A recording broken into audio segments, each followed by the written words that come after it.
automatically. The body can make all kinds of quick adjustments for the needs of the body. And actually the mind is doing the same thing. The only problem is, most of the time, our minds are sort of vigorously working to make adjustments for the ahamkara in relation to everything else, especially the body. And so it's quite expert in also making very quick moves. And what we're trying to do when we're chanting Hare Krishna is completely reorient the fluctuation of the mind so that it becomes satisfied in hearing the Maha Mantra, knowing that the Maha Mantra is not different from Krishna. That's what we want, but the mind has its tendencies, its habits. And so what I was suggesting yesterday is to practice observing what those habits are and just acknowledging, and then asking the mind, could you come back to the present? When you go to the future, could you come to the present? In the past, could you come to the present? So, I saw some of you nodding. I think that helps, isn't it? It helps. Now, one thing that His Holiness Satchidananda Swami has been emphasizing in his japa retreats, and others now are following this, is the idea of alignment. Alignment in the sense of, I think he gives the example of the series of gates. If you go to Sri Rangam temple, it's a very, very big temple in South India, which is surrounded by concentric quadrangles of very high walls. And then at the four cardinal directions there are big gates, big gopuram. And you can stand on the outside of the outermost wall at the gate, and you can look through several other gates. There are actually 7 altogether. You can look straight through and see almost to the central temple. So, in other words, the gates are all lined up. And this is a nice analogy for what we want to do when we chant Hare Krishna. We want to line up our everything, where we are, when we are, our body, our mind, our intelligence, and most of all, our heart, our will, our desire, with Krishna in His name, so that, and this is very important, so that Krishna can do the needful, so that Krishna can reveal Himself. In other words, we cannot force ourselves into the inner sanctum of Sri Rangam temple. Only, to use this analogy, only Ranganath, the Lord in the inner sanctum, can open that final door. From inside.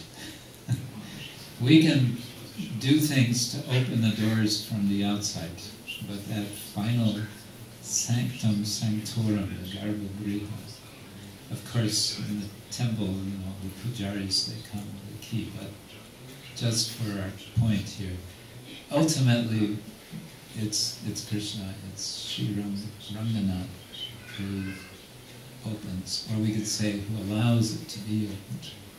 So we want to be lined up.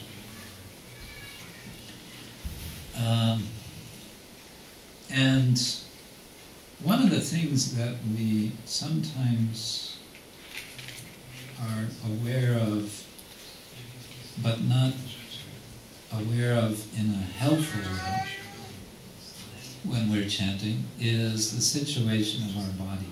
And what I want to suggest is that when we chant Hare Krishna, we're kind of aware that we're using our tongue and our ears, maybe the sound is vibrating in our heads, coming out and back in the ears, whatever. Sometimes devotees hold their ear closed like this to hear better.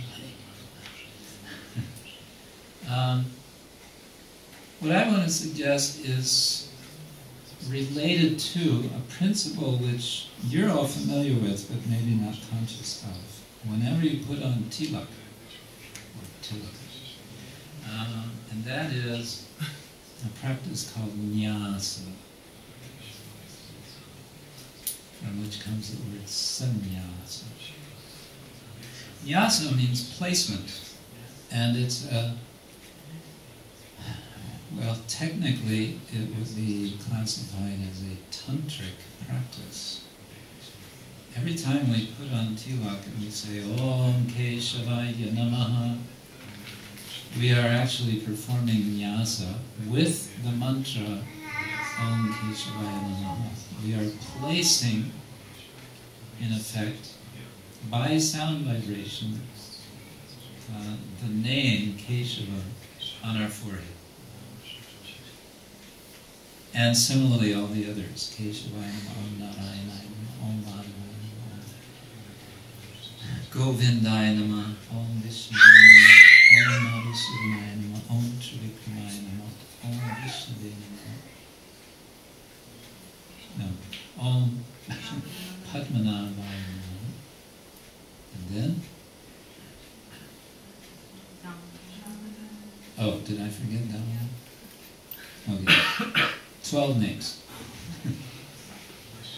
So, we're kind of placing the name, which means the name is not different from the Lord, so we're placing the Lord on the body.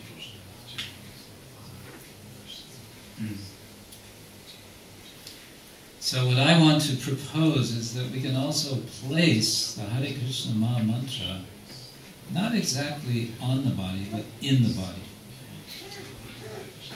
And my source for this is Bhaktivinoda Thakur, who describes that in the perfection of chanting, the holy name is coming from the heart up to the tongue and coming out.